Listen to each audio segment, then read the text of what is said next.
Awesome. Thank you. Sweet. Thank you. Thank you, everybody, for showing up today to this Central Valley workshop. Thanks for dropping. I already see some greetings in the chat. Feel free to introduce yourself to the community here today, and share, what land you are on, where you're calling in from, so we can greet you properly. My name is Christina Charlene Quintana Olague. That is my full name. I like to include my whole family in the title. And I am the Central Valley intern with Save California Salmon through the youth internships that they have available. And I'll get started. Welcome and thank you once again for being here today. This is definitely a community effort, and I want to thank all of the people that helped make this happen. Carrie as my mentor, before that Sheridan, my mentor before that, advocates for Indigenous language survival, for partnering with me throughout this project. So my many gratitudes. And so thank you for dropping those introductions. Let's see. To get started, I want to just go over some housekeeping, some virtual classroom agreements. We want to make sure that we are communicating with mutual respect in language and tone, and also making sure that we are respecting the valuable knowledge and experiences that we all carry, regardless of background and experience. And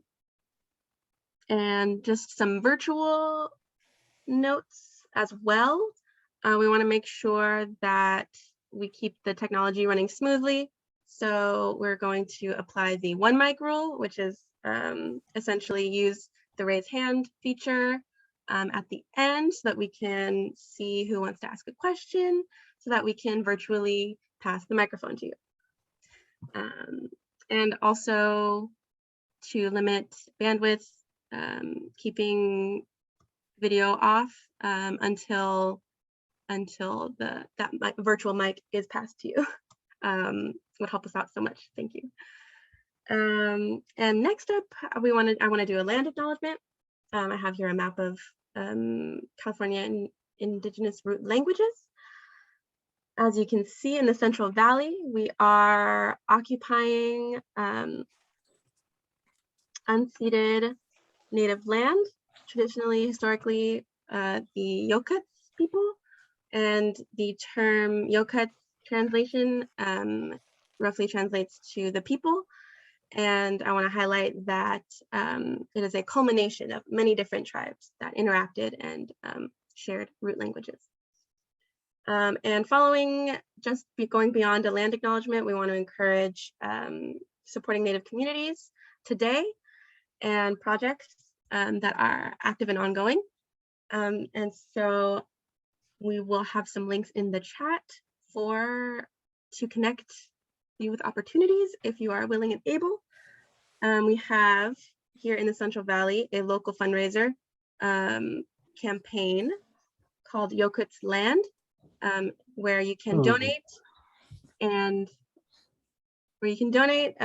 to Fresno American Indian Health Project by purchasing a yard sign spreading awareness about native land. And additionally, we want to share the link to donate to Advocates for Indigenous California Language Survival. And we are lucky and fortunate to have a guest speaker share more about the project happening here in the Valley. And so we will direct you to their website in advance. And then also, if you'd like to find out more, please reach out. There will be, again, links in the chat to get connected and to donate as well. And lastly, we have Save California Salmon.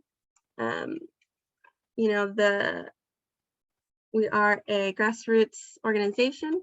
And so if you'd like to donate to keep all of these free resources available and active and ongoing as well, that is just another way to show support. Thank you.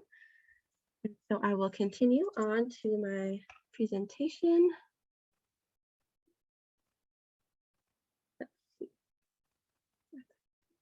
The topic of today's presentation, essentially, why the Central Valley? Why are we here to talk about the Central Valley? Why have I chosen to invest my time and energy into a project spreading awareness about the Central Valley? I wondered this myself as, as a young intern and still so. Proposing my project to save California salmon.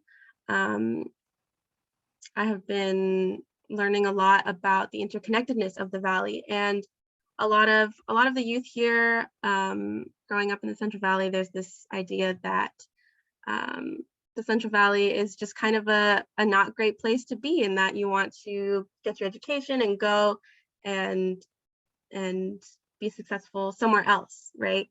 And I think in my personal experience going away to college, I was really realizing that this narrative, this dominant narrative of telling us to leave the Central Valley is not serving us, because we often get to these other places and find out that we're living in totally different worlds, and it's just, it can be very enraging and it can be very activating.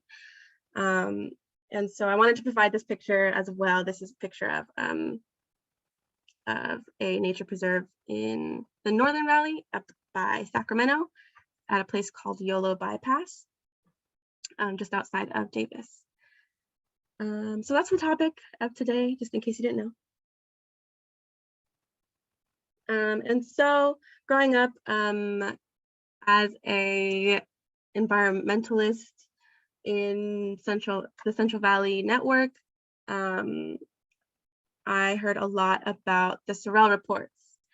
And so I wanted to briefly mention that, because I think repeatedly bringing up these injustices is important, because oftentimes they get kind of buried and overlooked. And it really stands as an example of just how the Central Valley is a target for many injustices that happen since 1984, when these Sorel Reports took place.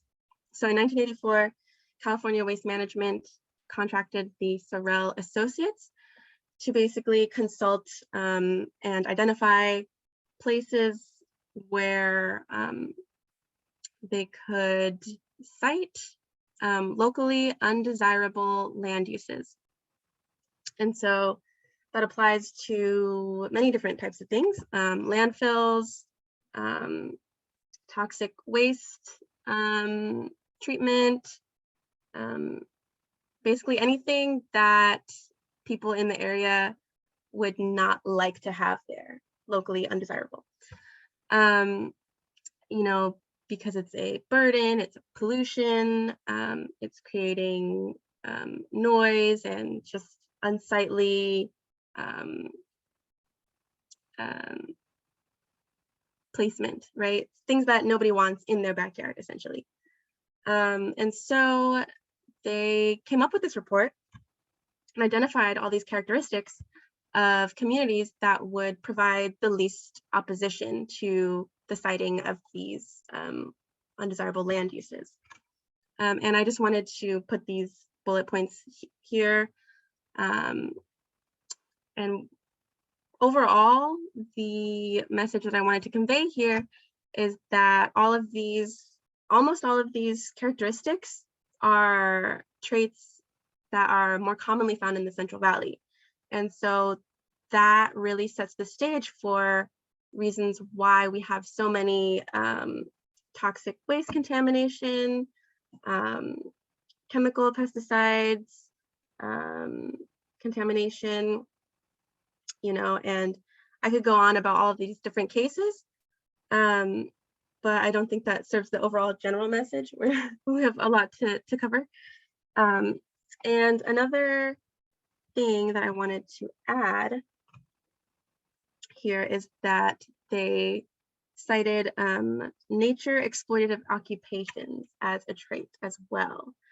And so I wanted to add the caveat that farming itself, while it can be very destructive in its current form in industrial, industrial agriculture as it is today, the more corporatization of the way that we grow our food is the more exploitative occupation that I think they're getting at, as well as oil and gas and fracking and things like that. But we'll get into that in the slides. Okay. First, I want to talk about air quality. Save California Salmon is a water quality, a water advocacy organization. And but a lot of us know that these things are very much linked and interconnected. And for the valley, air quality and asthma is a huge one that is very interconnected. And I wanted to provide this map showing that the disproportionate burden of asthma rates. This map shows asthma prevalence in California. And so the number one thing that is talked about in the asthma burden is the geographical impacts and how the geography of the Central Valley creates the conditions to hold and kind of trap poor air quality that drifts in through the the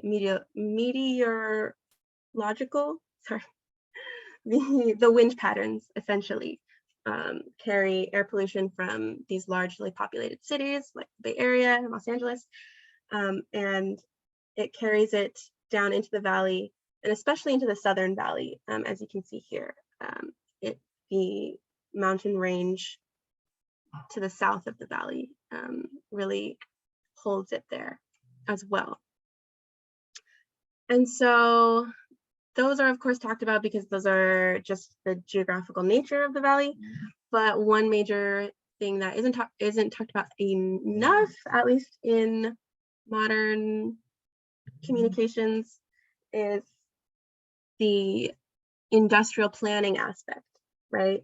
So we have a lot of industrial usage here in the valley, and along with the mobile sources, which basically means traffic. We have the intersection of 3 major highways here in Fresno, and a lot of the semi trucks that are transporting industrial goods come through here. And so that adds a disproportional burden to our air quality as well. I also mention the high rates of sensitive populations. So whenever we have that that air quality forecast on certain days when it's like moderate, it'll say, not recommended to go outside for sensitive populations. And I always thought that that was, people with very severe conditions, but oftentimes it's, just adults with asthma, teenagers with asthma, just regular people living here in the valley. So that was kind of one of the major wake-up calls in my life, going away to college and realizing that my body growing up here in the valley was a little bit different than people that I met, from other places, that were experiencing all of the same air, but we have different health impacts since before we're even born sometimes. My family came from Southwest Fresno, where we have a disproportionate burden of that air pollution due to the intersection of all of those things, all of the traffic and such, and urban industrial usage. And then lastly, I want to talk about the dust and chemical exposure disproportionately impacting the rural farm working communities. You know, these pesticides aren't just going into our food, they are going into the air that our farm working communities are working in every day. So just to make those connections. And then I wanted to talk about water in the Central Valley. A lot of times we forget that the Central Valley was once a wetland with seasonal flooding, right? And we don't often know what that looks like. I was, you know, in college when I visited a wetland ecosystem, right? I had never heard of these wetlands or seen these wetlands first thing. And I highly encourage, if you can go, there are a couple in the valley, one being the Merced Wildlife Refuge, and there's one in Pixley. And seeing these refuges is pretty integral to imagining, you know, the landscape beyond just agricultural usage, right? And also de-politicizing water. Whenever we're here to talk about water in the Central Valley, a lot of times it's very politicized, right? This is a picture from the Fresno Bee, just to highlight, you know, the context of the current debate around water. You know, water is often viewed as capital, as something to use, as something to get more of, right? Oftentimes it seems like there's just not enough water, so we need to get more water, right? Like that's the logic that we're faced with, that we're dealing with. And so I just wanted to, in this project, uplift the fact that water is a living, breathing entity, right? These ecosystems are living beings, living entities. And so beyond just like holding water, I think something that we could talk about is watershed health, right? And talking about how, you know, when we deplete our watershed, there's just not going to be enough watersheds for future generations, right? And then that impacts our whole community, right? Not just, you know, the growers and the agricultural profits, right? And there's often this sticker that I see a lot around driving in Fresno that says like, agriculture, we feed you, right? And I just want to offer the counter slogan to that. Really, it's the earth that feeds us. So just like, we're always going to be pushing that narrative. And even today, you know, agricultural advocates are starting to see that climate change is having this real impact and we need to do something about it. Let's see. Sorry, I got a little nervous. Okay. And then following that, I want to just mention that in this debate of politicizing water, often what's deprioritized is our rural farm working communities' right to have safe, clean drinking water. Oftentimes when these leaks take place of contamination and pesticides, our rural farm working communities are the first to experience the negative impacts. And also, being an intern for Save California Salmon, I wanted to bring attention to the connections that the Central Valley has here with water, that the policies and the decisions being made here affect Northern California as well, because water is being diverted from these other communities outside of the Central Valley, and it's having an impact on the Native communities' cultural wellness as well, and the health of their watersheds as well. Okay. all of that, all of these injustices in the Central Valley can often feel so monumental, right? Like how can we even combat this giant system of power, right? And so I wanted to honor the fact that the outrage that comes from these injustices that disproportionately impact our communities are extremely triggering and unsettling and disturbing. And even just putting together the resources for this presentation, we can often feel lots of outrage, lots of anger, and underneath all of that anger is a lot of pain and a lot of grief for the futures that our future generations will not experience, right? The things that are lost in this climate degradation. And so I want to honor that is a deeply emotional process. And underneath all of that grief is a lot of love and a lot of care. We're experiencing this like fight or flight feeling of anxiety, often from these climate injustices, and that's valid, and that our grief healing and trauma healing and processing is important as well, right? I don't think that gets talked enough about. And so I wanted to offer this resource that my mentor Carrie shared with me. They've got a lot of resources on the website link listed below. It's called Thrive Eco Grief Circle. So just building community with people that care about these injustices that are happening, that are also activated to do something about it, and looking for ways to process that.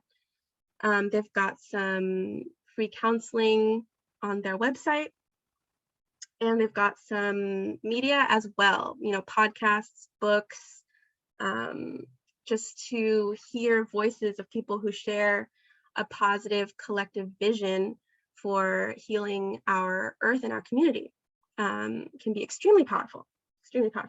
And so that's that. And this is a Northern California organization, but they do meet on Zoom. And so I wanted to offer that resource. So I'm trying to think if I forgot something.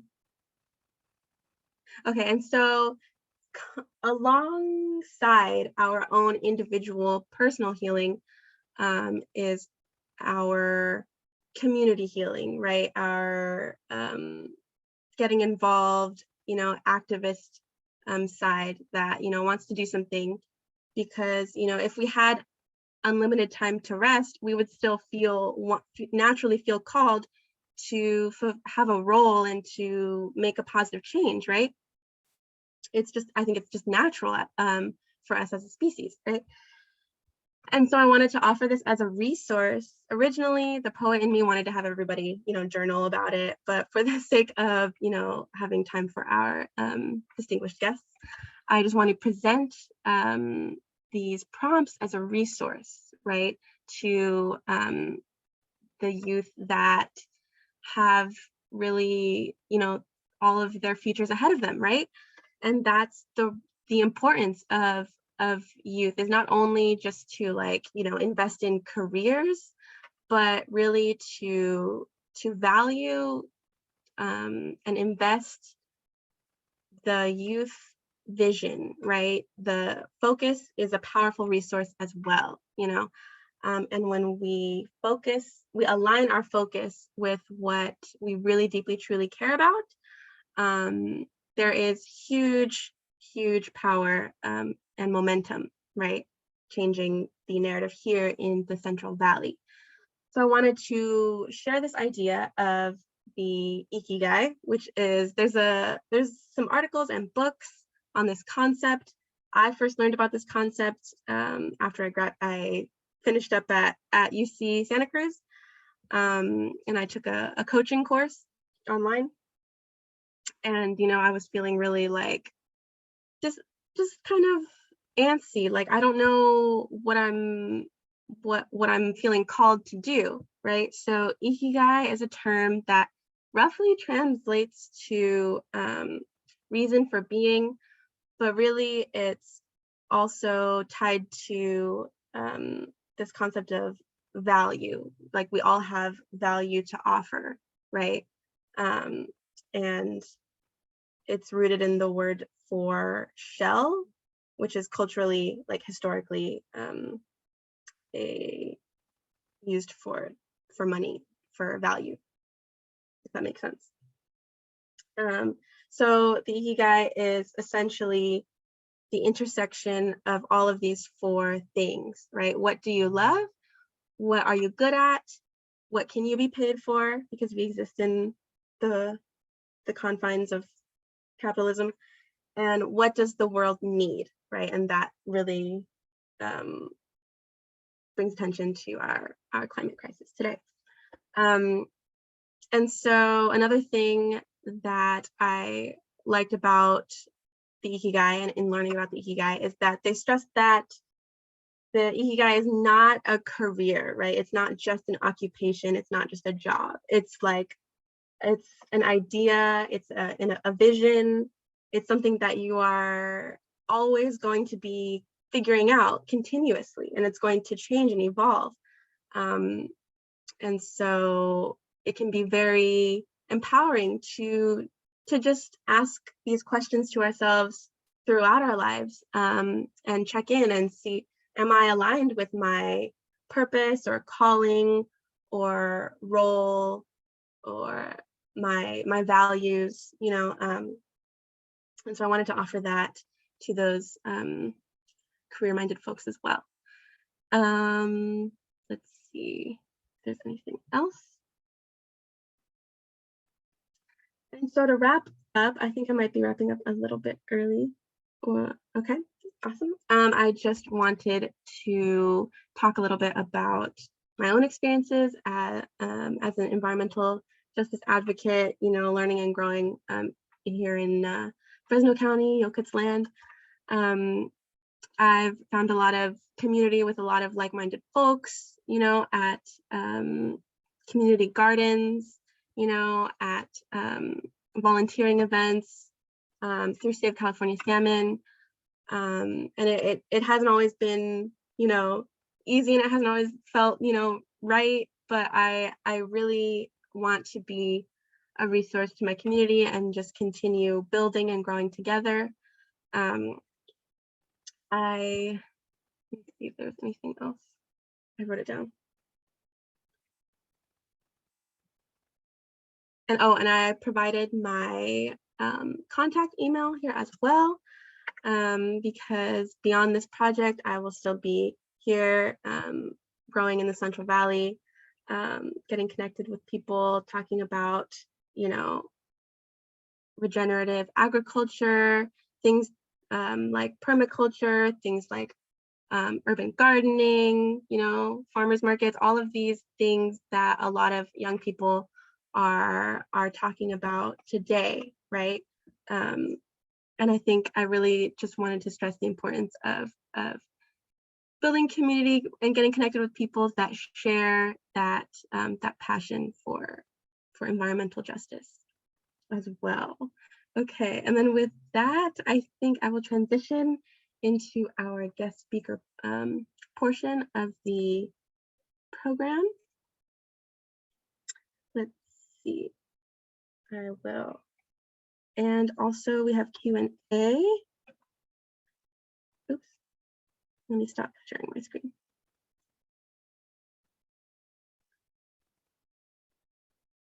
Okay, and let me introduce, sorry. Thank you for the comments in the chat as well. Being virtually connected is a trial. And first I will see, is Aideed Medina on the call? Aideed Medina.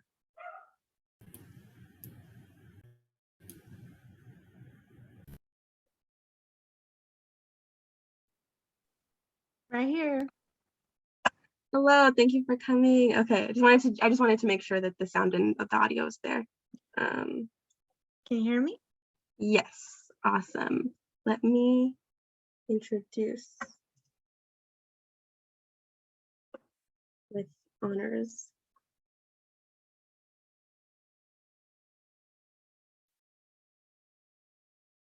So sorry for the delay.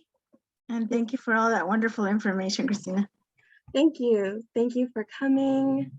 I wanted to, I finally get to provide an opportunity for Aideed, who's gotten me some great opportunities. And I just want to pull up the information to share. All right. Okay, Aideed Medina is a poet and spoken word artist. She is a member of Reforma del Valle Central, advocating for Libros y Comunidad, and of Mothers Helping Mothers, an organization that works to alleviate crisis needs caused by political and environmental disasters.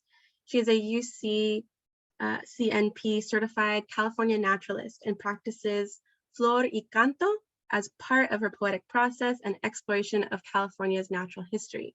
Her work has appeared in Fresno State's Club Austral Literary Magazine, Chicano Writers and Artists Association Journal, La Bloga, Poets Responding, Art of the Commune, Split This Rock, Nueva York Poetry Review, and as part of a collection of original art songs composed for the opera remix, Fresno Grand Opera. And so today I asked Aideed to share some poems. And so I'll go ahead and pass the mic. Thank you everybody, and thank you for allowing me to share my work with you, all of you doing such important work. I really was paying attention to all of the links being shared by Save California Salmon. Thank you for those resources. It's always good to be able to check up on facts that you need, right? For your pleasure and for your heart's peace, as we were saying, a lot of these things are stressors in our communities, and we have very little recourse sometimes on our daily lives. And poetry offers a simple way to meditate, and especially the way that I practice poetry, which is floricanto, and it's a meditation with the natural world around you. So something you can do in your own time, in your gardens, near your windows, outside in your front yards, any little patch where you can touch earth. So, thank you. This is for all of you. Composing words for California hills and mountains. Dry grasses make for great kindling and the softest movement in the wind. Driving through Pacheco Pass, I see the ghost of all of us traveling, first south, then north, then home. The eyes see the goodness of the land.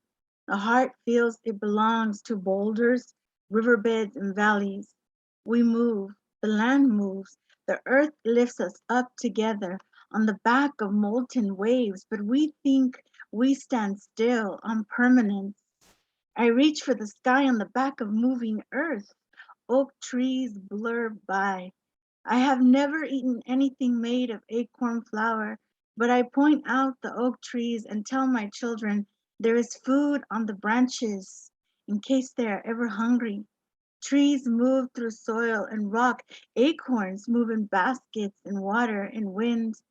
And by the force of gravity, nosotros, que somos tierra, seguimos en constante movimiento, always moving.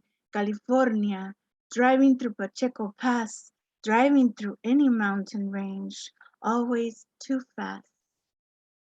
Thank you.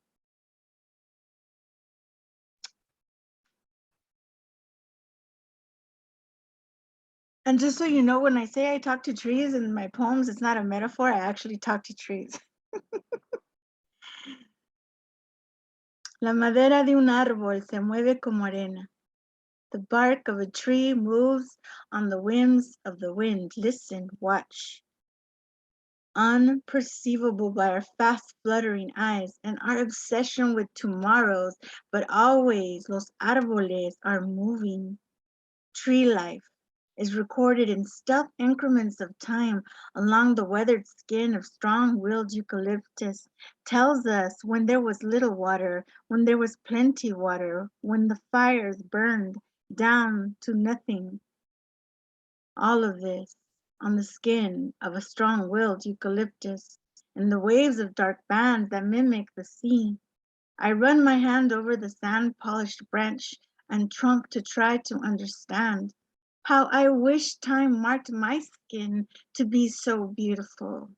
The tree is moving, its back turned to the sounds of the surf, to the gusts of wild winds that blow across ocean unchallenged. And here these elements are halted. The tree shields the inland, shields me. The eucalyptus stands firmly rooted below in the sand and the deeply buried soil of the dune, but bends, arches, and twists itself into a dancer's pose with the presence of a century. The most vulnerable tender green parts of its branches are cupped and launched up into the sky. I move with the tree, sitting on my bended limbs, quiet my breathing, my thoughts, and my pulse. My hands, humble, but raised upwards. I see the ghost of the afternoon moon framed between my palms. Time is passing, passing. We are moving together, the moon, the ocean, the tree, and I. Thank you. This next poem is called Clay Cup. And I don't know if you've ever had water out of a clay cup, but it does something for you to touch the earth with your lips. Clay cup, ollita de barro. If you drink water from a clay cup, you'll kiss a mountain. Remember what the earth tastes as you drink the water. You will remember the beginning of all humanity, in the origins of memory, in the place where memory is actually born. You'll be able to hold on to all of the freshness of rivers we have lost, all bodies of water now in the atmosphere, taking care of us. You will feel the shade of a tree as though you were sitting underneath an oak, and you will feel yourself close to everything that grows out of the earth.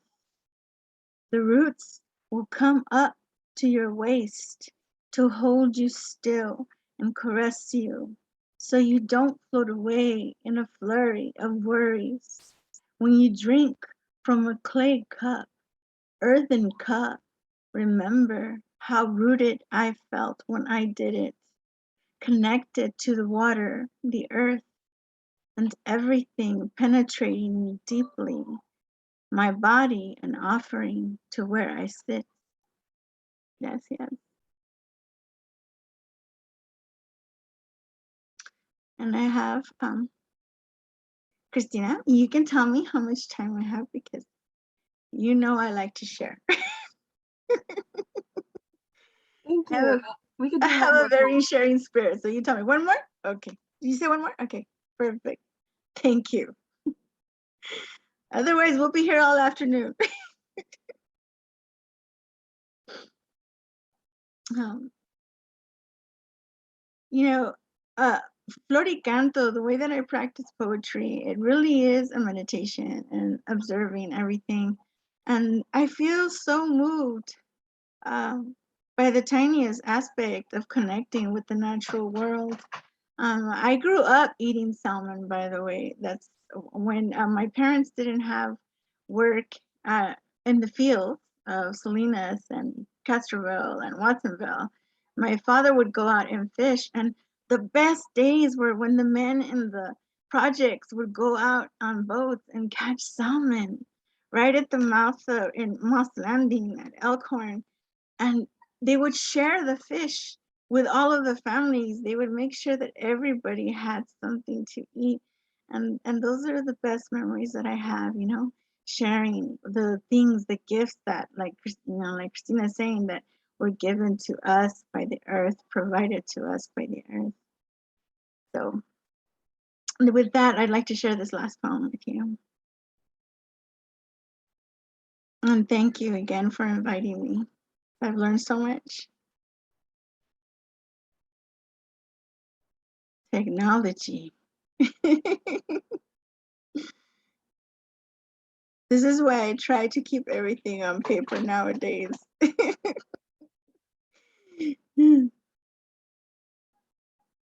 Tepeyac, one for the battle. The many-mouthed woman revealed herself to her people 1,000 years ago, before the Spanish relayed the good news that God in heaven would love and welcome our brown bodies at the hour of our death. Amen. Blessed is she who demands tribute from the sacred ground at Tepeyac. All mouths open. Fact about fiction, fiction about fact. If you have to look away from my myths in terror, check your sensibilities at the door. This is the feminist spirit, the very earth herself. It can be frightening when your own spirit is lacking. This home is protected by Tonantzin, her earthen scales with a loving embrace around my fanged heart. I demand all, bleeding for all, giving to all, because this is the way of my spirit. Why denying the divine when all will bow down to a story? Everyone, Tonantzin, they tried to plunder the will of her people and instead assured the return of her with all of her might with their lies. All mouths open, stepping through time and bloodlines of my people. I watch the young mothers placing their children on your altar, kneeling before you, mother, and my serpent's tongue flickers with the candle flames. We shed our skins, our old husks, our maguey leaves, our bromeldia petals, and here we are united with the ancestors, thorn flowers springing from the marble floor of the church, and we rise from the pews as one. To hell with your conquest. To hell with it. My blood lives. Amen. Thank you. Thank you very much. Thank you. Thank you, Aideed. I knew having you come speak would just get my energy right. Thank you so much. I love hearing your words every time. Thank you. Thank you, everyone. It was wonderful to share with you. It really was. I needed that.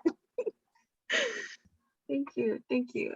And with that wonderful, good medicine to our ears, I will pass on. I will transition to the next wonderful guest speaker that we are honored to have here today.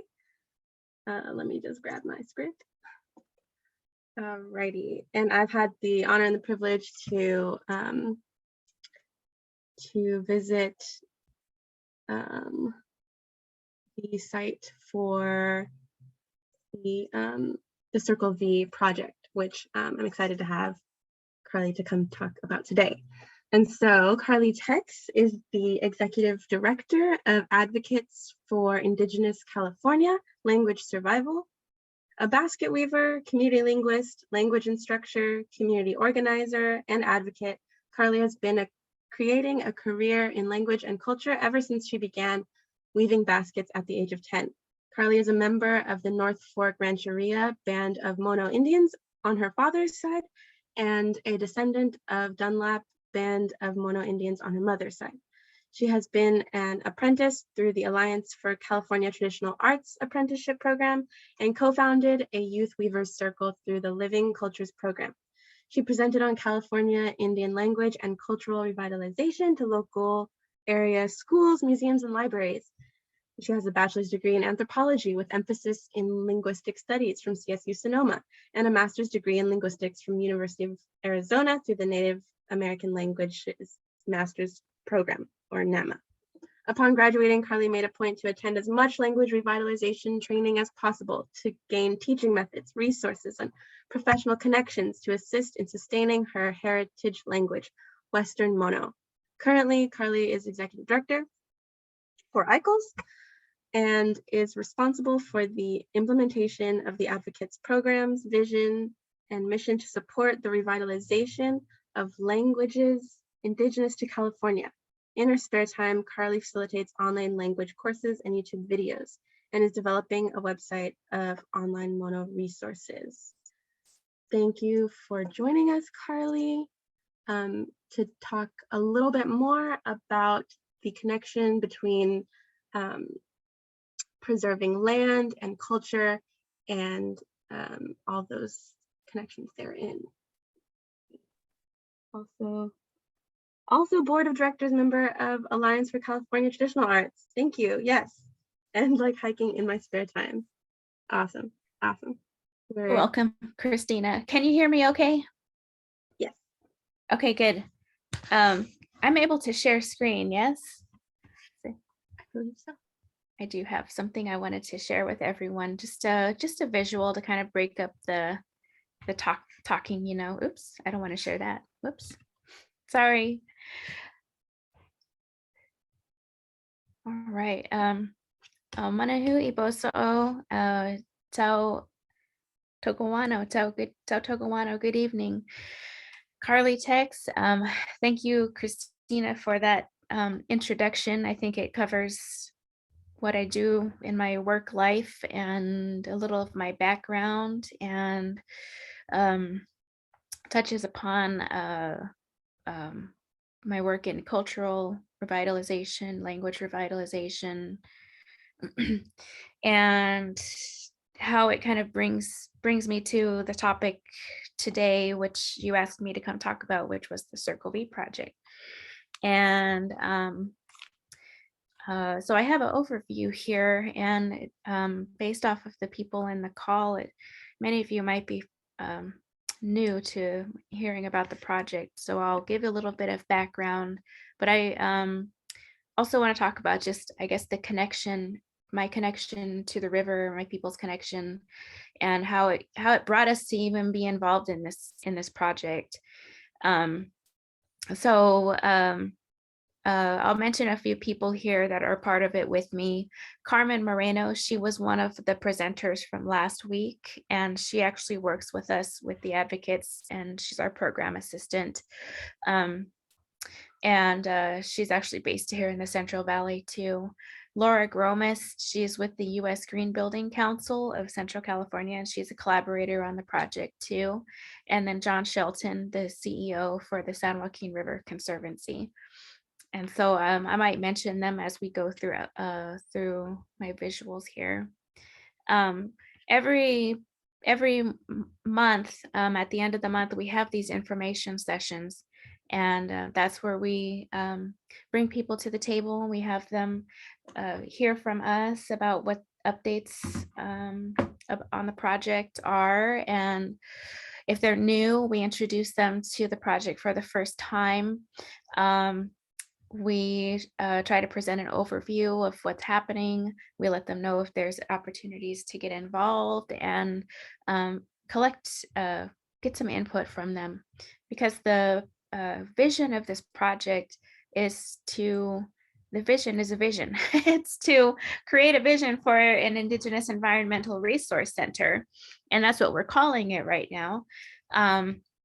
And so Carmen and I, our role in the project is to be a liaison to the tribal stakeholders and people that might have an interest in this project and on the Indigenous side of things. So we have been working to engage with tribes in the area and bringing them to our listening sessions and asking a series of questions to try to get an understanding of just what to do out there and what they would like to see, what their needs are, to see who's interested in possibly working out there, and to bring them to the site to engage them in a good working relationship with the Conservancy and with the collaborators involved in the project, because we see that there is a need for access to the river.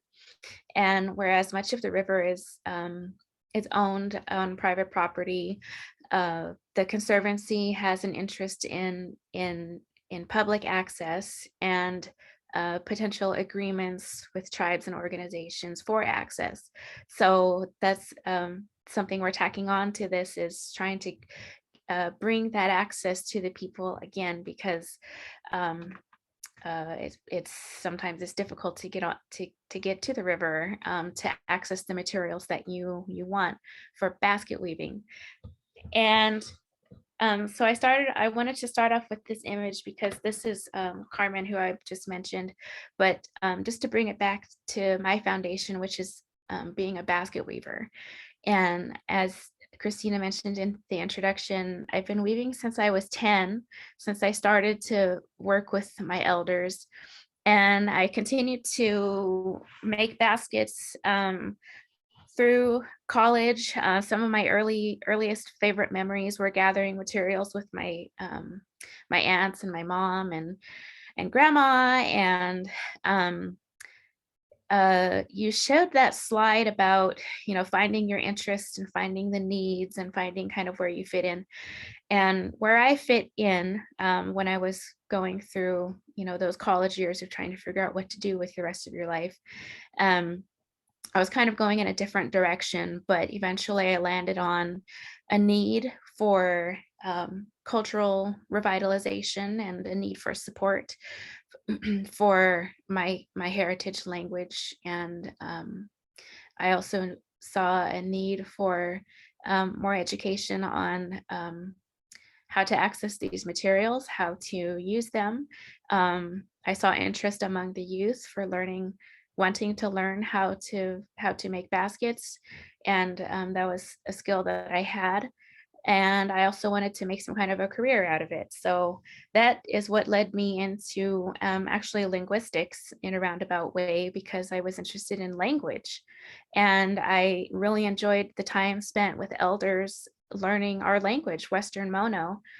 And what if you're unfamiliar with Western Mono, you might have seen it on that map that was shared earlier, but it's Western Sierra Nevadas, Eastern Fresno, Madera counties, Mariposa counties, and that's where our people inhabit. And I'm a descendant of North Fork Rancheria, which is a recognized tribe, but I'm also a descendant of Dunlap Band of Mono Indians on my mom's side, which is unrecognized. And you know, those kind of things come into play as we're doing outreach for this project, because whereas tribal consultation sometimes is limited to just the federally recognized tribes, our team recognizes the unrecognized. So we try to reach out to everybody, because we feel like they all have a stake in what's happening here on the river.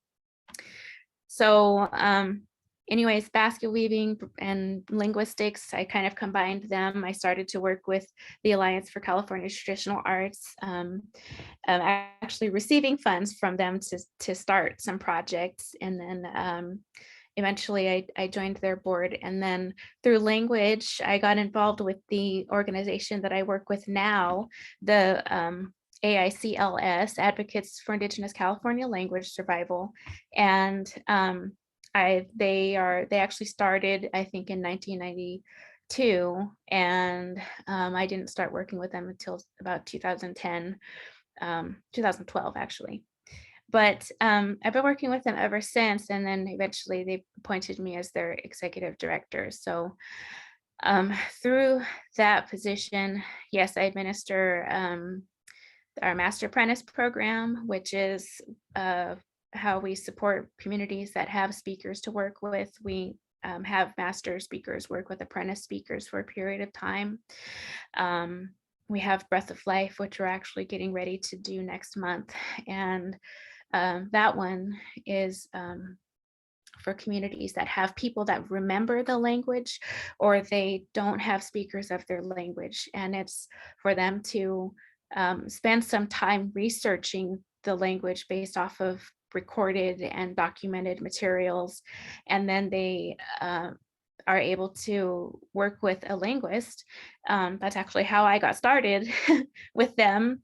And start to breathe life into the language and speak words that haven't been spoken in generations, and learn teaching skills, and come up with a final project where maybe they're writing a story in the language, or they're having a little conversation in the language. And anyways, that's another program we have. And we also have our larger gathering, which is Language is Life, and that's statewide. So people come from all over the state to come for workshops, and we put together panels.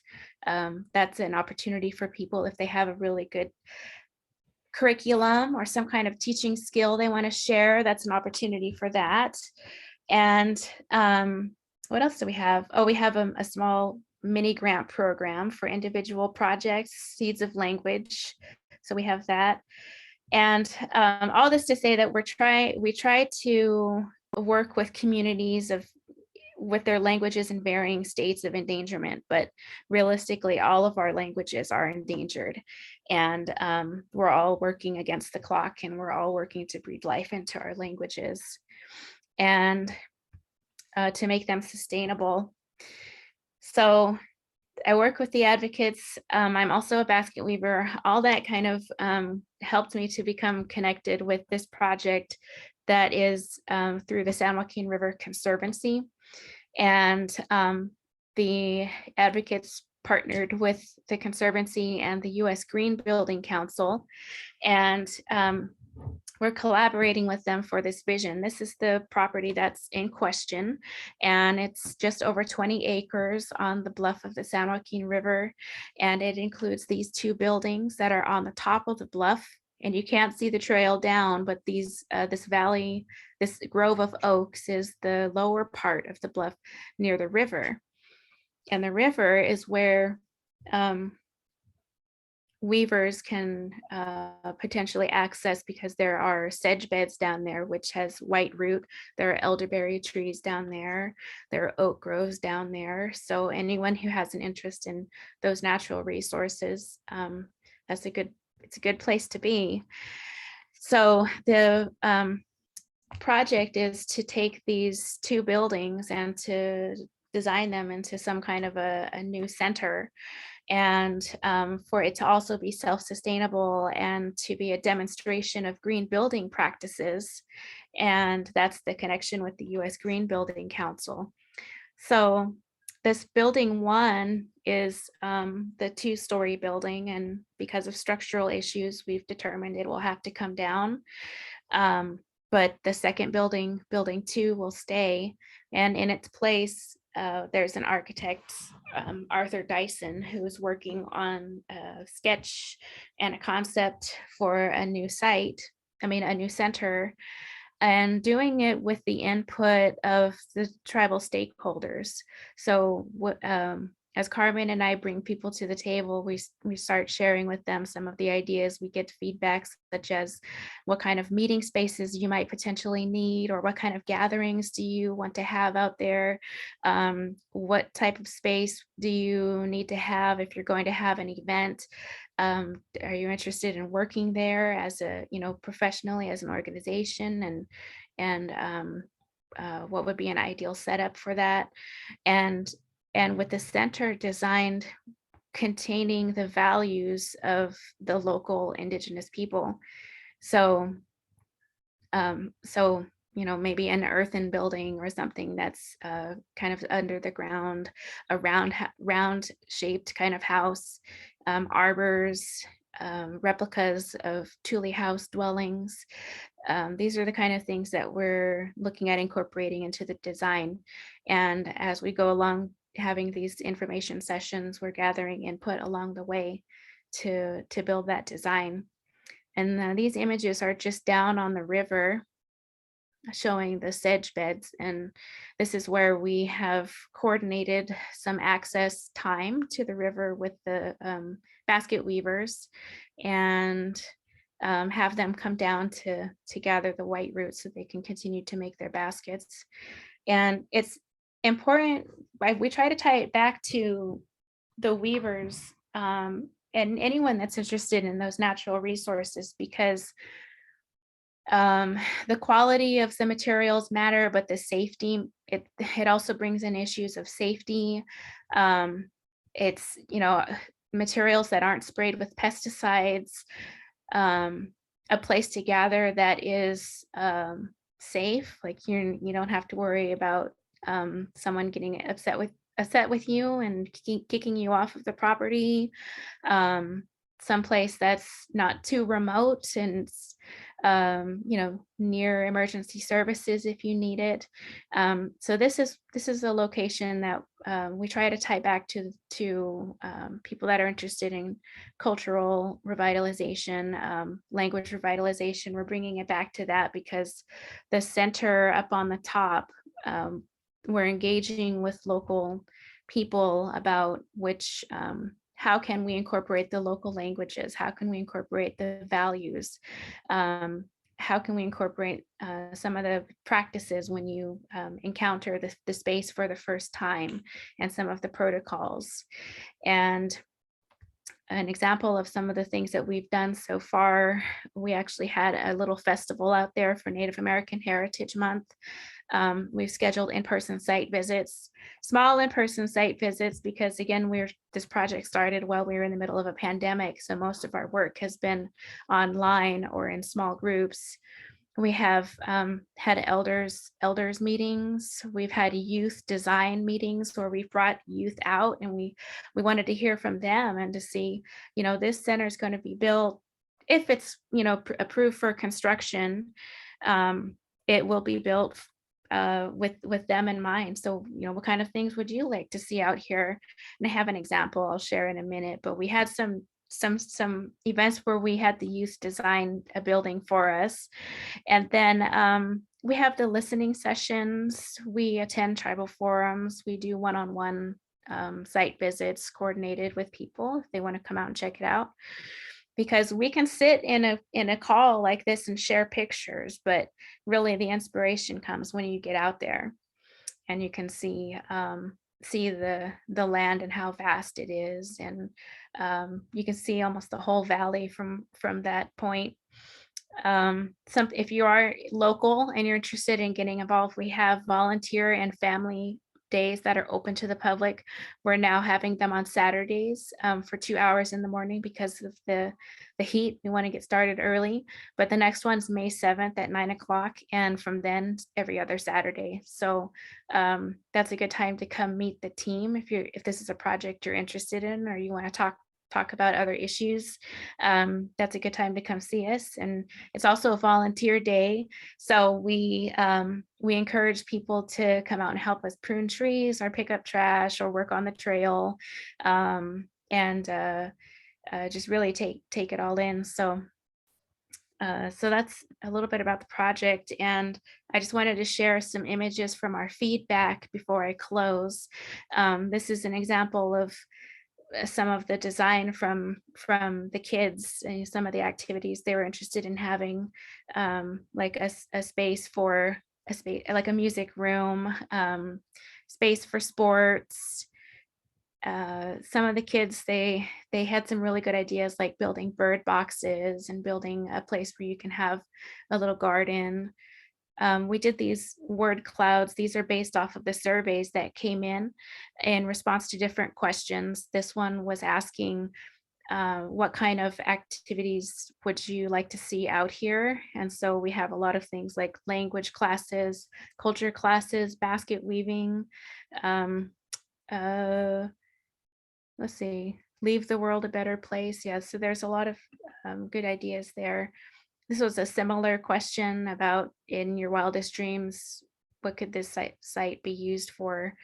And so this is just an image. Native is real big in there because it popped up a lot with people having ideas about native gardens, native plant gardens, or native seed sharing, food sovereignty, and Native American classes, Native American beading classes. So Native popped up a lot in the word cloud here. And I just have a couple more. This one was about what could you see happening in the outdoor spaces. And so we had a lot of traditional teaching, community things, and amphitheater. That was a big need that came through because we do a lot of cultural sharing and opportunities for storytelling. So feedback like this went back to the architect, and they are working on designing the space according to these comment cards that came back. Languages in there. We have so many diverse languages and cultures in California. And so as you can probably imagine, we have a lot of people to bring to the table with a lot of different ideas. So it has been a challenge to try to get people to not to agree, but just to come to a consensus. But luckily through our outreach, we started to see the same things popping up, the same ideas, the same kinds of designs, the same structures popping up. And so we felt like this is good. We're at the critical point where we have a clearer vision of what people just want to do out there. This one was in response to what kind of sustainable green practices would you like to see out here? And so we had some really good ideas here about water and about how to harness the water, how to teach about green practices out there, demonstrating it, talking about science, ecosystems. Yeah. This was all of it. It's all of the feedback that came back. And we made this beautiful word cloud just to show some of the more common things that came up. Yeah. So if you do want to know more about the project, I can put these links into the chat too. There's actually a video on the webpage for Circle V on culture, language, and environment. And it's a video that we created for Native American Heritage Day. And it's where we talk about the connection to the river and the land. And it features me and Carmen and the other collaborators on the project. This one is more of a vlog style. It's on the Eichel's YouTube, and it's where I take you on a walk if you want to see the whole property from the top and then going down the trail and going to the river, and you want to see it, you can check that one out. I think it's only about 10 minutes. And then this is the website for the project itself. So yeah, so that concludes my portion, my talk. I just again wanted to reiterate, if you are local, I hope we can see you at one of those volunteer days. It'd be good to meet you, put a face to the names on the screen here. And then I think in early June, we're actually planning to have a big community meeting out there where we'll show and we'll talk about the design and get feedback on it then. So that's kind of like the unveiling of what we've been doing so far. But this project is to about 18 months. So it's going to go through 2023, maybe 2024. And it's just the vision, it's just the start. From there, we would have to go back and seek additional funding for construction. But in the meantime, we're hoping that the process itself has opened up some opportunities for the people in the valley to have more access to the river and to make connections with the Conservancy, hopefully long-lasting good relationships, and to consider sustainable green building practices in their future construction projects. So yeah, I'll turn it back to you, Christina. Thank you for listening. Thank you for having me. Thank you so much. I thoroughly enjoyed that. I hadn't seen those slides before, so I'm excited to see as the project continues and evolves over time, how that manifests. And so that brings us to our final portion of the workshop event. We did have another guest speaker on the flyer. Unfortunately, they had a personal a personal matter come up, so they were unable to make it. But we have a good group of folks in attendance with lots of different experiences and backgrounds.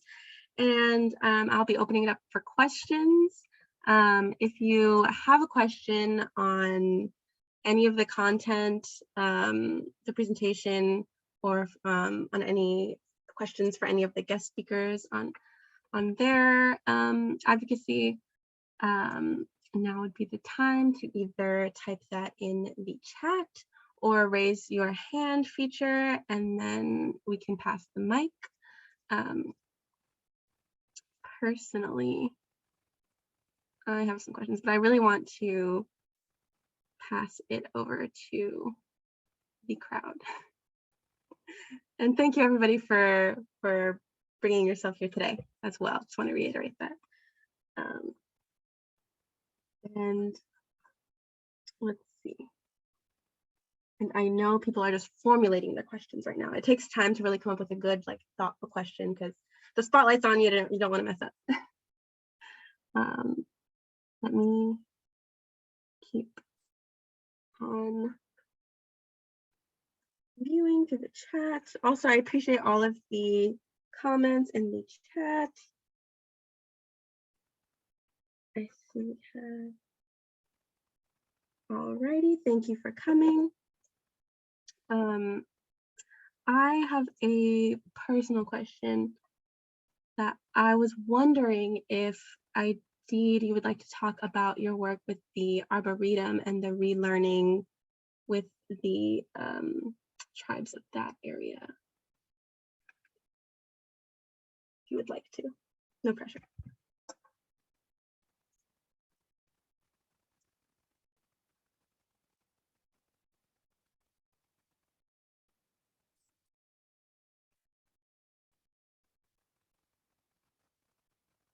Sorry. Question.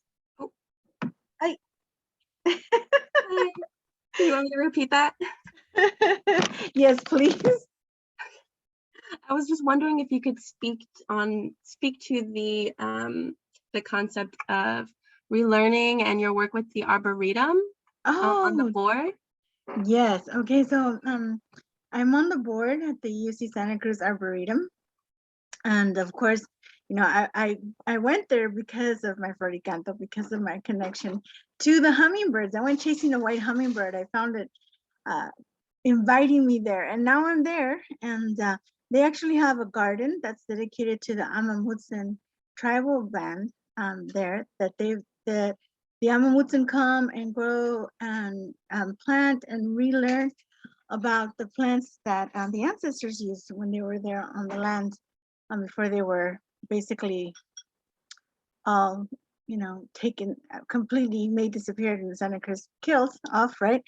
I always have trouble saying things without getting the tears involved, but tears are good. We need to cry out all of these horrible events of extermination of people in California and everywhere else. But so the Arboretum serves as a place for the Amamutsan to gather, to relearn their plants that they used. And they have a very wonderful text that has the Amamutsan's language in it. There was a surviving person who they managed to get to write down some of their oral history, and surprisingly big connection with Fresno, because the Amamutsan that ran for their, you know, for their lives, they came to Fresno. A lot of them hid out in Fresno, and so that was also another surprising connection, right? And that right now my work there at the Arboretum, you know, I've been on the board for 2 years, and now I am president of the board at the Friends of the Arboretum, and I'm hoping. Yes, many Amamutsan here in Fresno Madera area. I got to make a wonderful connection with the women who are in the singing group for the Amamutsan, and do ceremony and song, and women singing. And oh my God, my big hope is that they will, you know, that we can get together, gather, and do Floricanto there in the Arb again. They did join. They came and hosted us as the host tribe there for Floricanto. And it was really important that the Amamutsen were present there at the Arboretum when we did ceremony, because I felt that if anybody was going to do ceremony there first, it was going to be the Amamutsen, and me second with Floricanto. And it was a wonderful gathering, and I continue to hope, but it's all, of course, it's all up to my sisters in the singing group too. They want to continue to come and join us. I know right now the pandemic has kept them from coming, but please, I do want to invite everybody.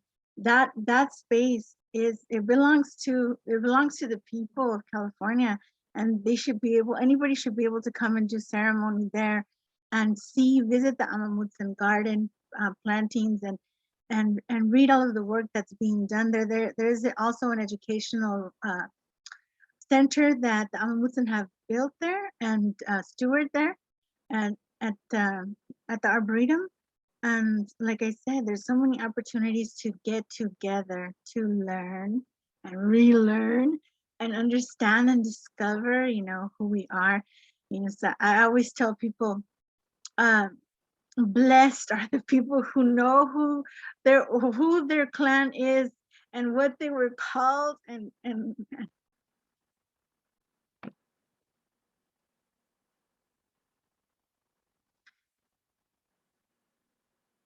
they bless the rest of us who don't know.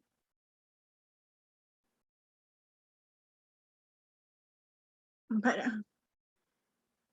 and if anybody would ever like to come and tour the Arboretum, the Amamutsen's land, please let me know. Contact me. I'm on Facebook, Instagram. You can reach me through Christina, and through the folks here. They'll have my email, my contact information. And that is like one of my big heart connections that I have there, and why I decided to accept the post of president for the Arboretum. I'm hoping, that the space will just become more and more open and available space, and nothing that anybody has to ask permission to use.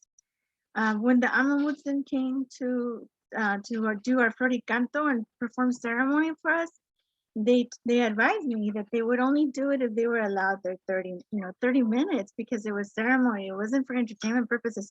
And I totally understood that. I was like, no, yes, Sister Luna, you will have 30 minutes or we will not have Floricanto.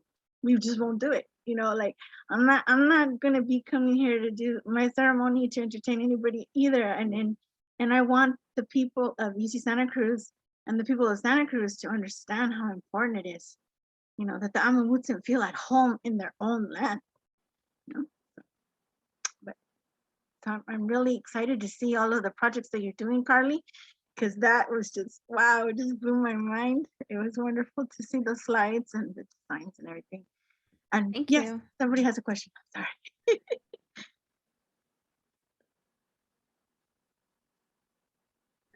I saw a question from Regina. Oh yeah, I can ask my question. Well, first of all, I mentioned in the chat too, but my son goes to Karuk language, and that is funded by Cultural Survival Language Group that Carly helps fund, and I'm like so appreciative. He's non-native, but he speaks some Yurok and some Karuk, and I think it really helps his learning and brain in so many ways, and he's able to communicate and honor our local land in a way he wouldn't otherwise. So anyway, I wanted to thank Carly because her work is helping people throughout the state. But on the land, that's such an awesome thing that you're doing. And I was just wondering if there was like ideas on how to like if the land needed like a lot of restoration, and like if there were ideas on how to do that that was coming up. And also if there's, ways that you feel like we can support you, because obviously if Christina is into that, that's something we would love to do. But yeah, I just wanted to talk, to ask you some questions on what your thoughts were for like the land and what you wanted to do with it. I saw the word cloud and it was wonderful, but if you wanted to talk about that more, that would be wonderful. Sure. Yeah, thank you. And thank you for that feedback, Regina. I'll take it back to my colleagues up in the northern area. I'm sure that they'd be happy to hear about that. So about how much land restoration. So it's been 5 years, I think, since the conversation for the start of this project even began. When they purchased it about 5 years ago, and the Conservancy brought a bunch of us out to take a look. Some of us, and by us, I mean myself, a couple of relatives, one of my cousins he's a liaison for he's a tribal liaison for the forest, and so he brought together a bunch of people to come out to the land and check it out, and then people from different agencies, and we had a million ideas, and everybody had a million really great ideas for what to do out there. It was really hard to land on something, but one thing we did all agree on was that it needed some work. The houses themselves were pretty they're pretty old, and the land on the bottom, for the most part, well, the valley oak groves, they're really old. I don't think anybody really wants to touch them, but it's just really overgrown out there. I think the things that really need to be tended are the sedge beds, and that's where we started to have these coordinated activities with the weavers to go out there and tend the sedge beds, because the weavers went out there, and the people that had some skills in weaving and went out there and looked at the plants and said, wow, these are some really great sedge. We could really use these for our roots, but I wonder how good they are. So we started to dig and take a look at them, and they're really crowded. It's been a long time since anyone has gathered them, if at all, if anyone had ever gathered them. So we look at the act of gathering the sedge beds as tending those plants, and helping them out, because as in the process of gathering the sedge, digging into the ground, we're removing rocks, we're removing roots and other debris, and aerating the soil. And when we fill it back in, we're allowing those roots. They're not actually roots, they're the rhizomes, and they run toward the river to get water. And so we're making it more I don't know, we're making them more comfortable and able to run to get the water. And that actually works for us as weavers, because that's what we want, is the long shoots. So we're helping them out, and then they're helping us out as well. So we do that, but on a small scale. Just small groups of weavers go out there to do that in these coordinated events. And I think anything larger, there needs to be more coordination with the Conservancy. But we have identified that there are trees that could be cut down, some that are getting ready to fall. There are trees that could be removed so you can access the plants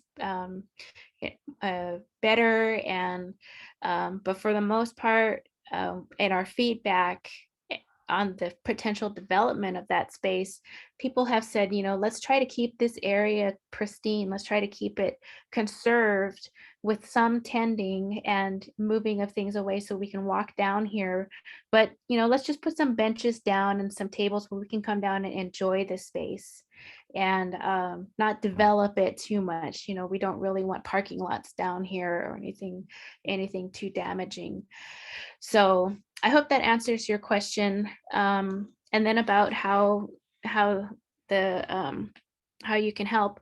I think just the publicity, just helping us out with spreading the word and let people know that this is happening out here. That would be great at this point.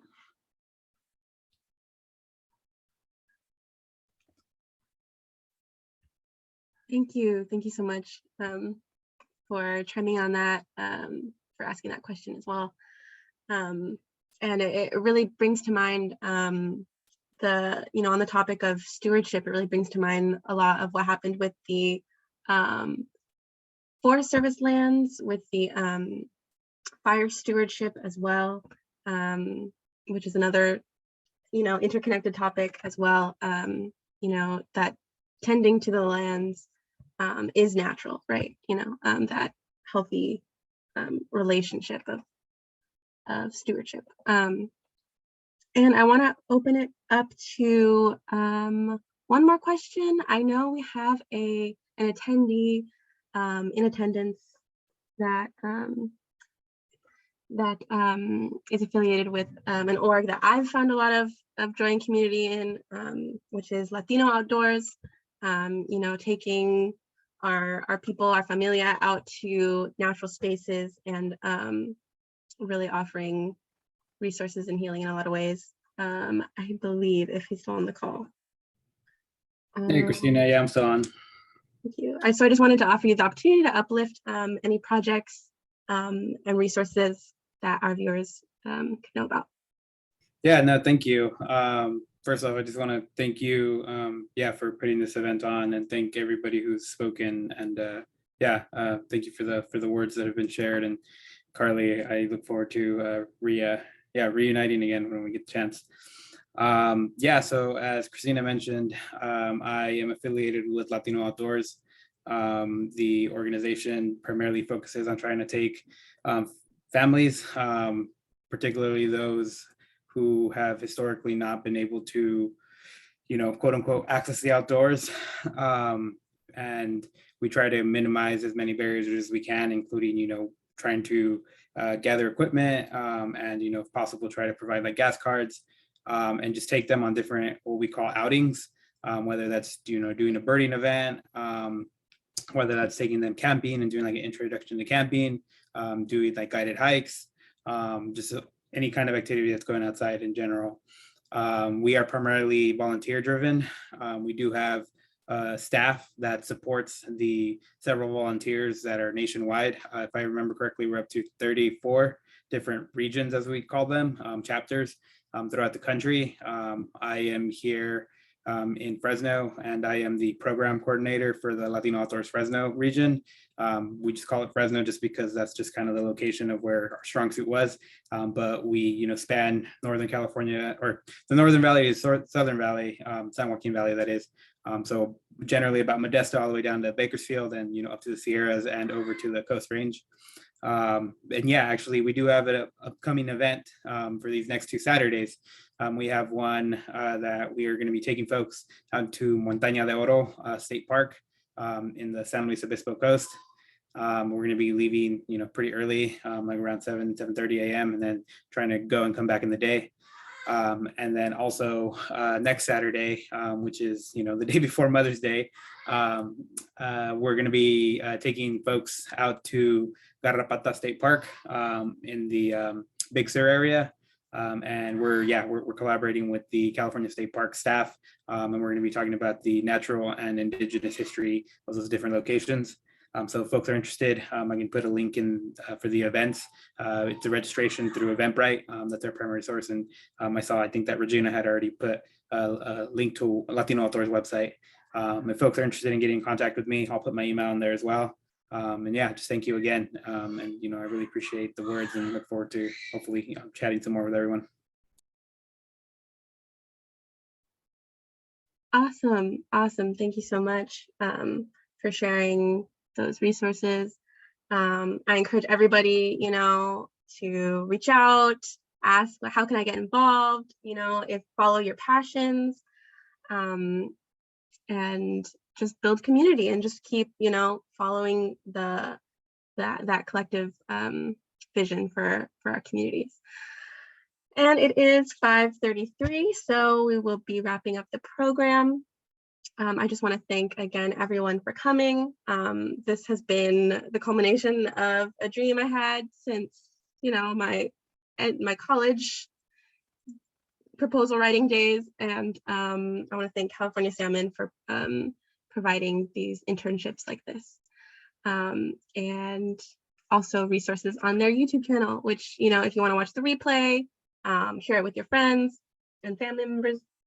That will be available online as well. Thank you everybody for coming and sharing the good energy and the good medicine.